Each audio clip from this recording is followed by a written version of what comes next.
We are in week 11, and this week focuses on you're thinking about no matter where your next steps take you, one thing that will always impact your experience is a sense of belonging.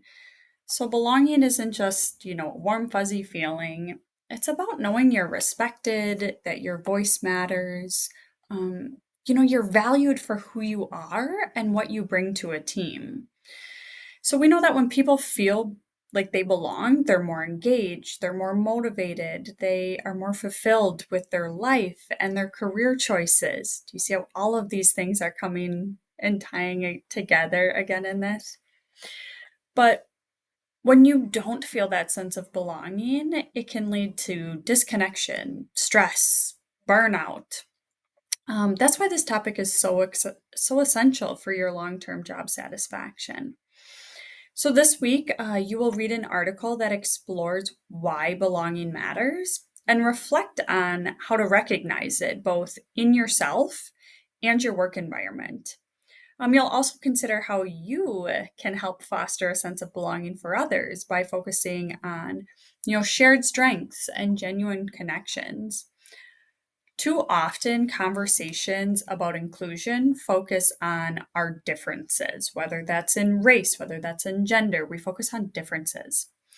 And while honoring and respecting those differences is critical, leading with strengths and shared values is what's going to help us build these relationships that are rooted in trust.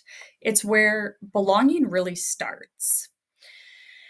We also want you to build confidence in recognizing when belonging is missing. If something doesn't feel right, maybe you feel like you're consistently being overlooked or excluded.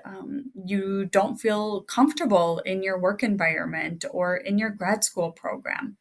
It's okay to speak up, it's okay to ask questions, and it's okay to seek out support. So, through this class, you've started to identify, your values, and I'm hoping that you're learning to advocate for yourself. And that can be the tricky part of designing this career and life that you want, especially at a young age. But I'm hoping this class has set you up with tools to feel successful in that. So, as you reflect this week, think about, what kind of work environment do you thrive in? How can you contribute to that kind of environment for others? Think about your strengths or your habits that you bring to a team that is, making it successful and making others feel like they have that sense of belonging. So, belonging doesn't happen by accident. It's built through these small, intentional actions from you, from your colleagues, from leadership. Um, all the work of inclusion doesn't just belong at HR and hiring the right people. It starts with each of us and it starts with you.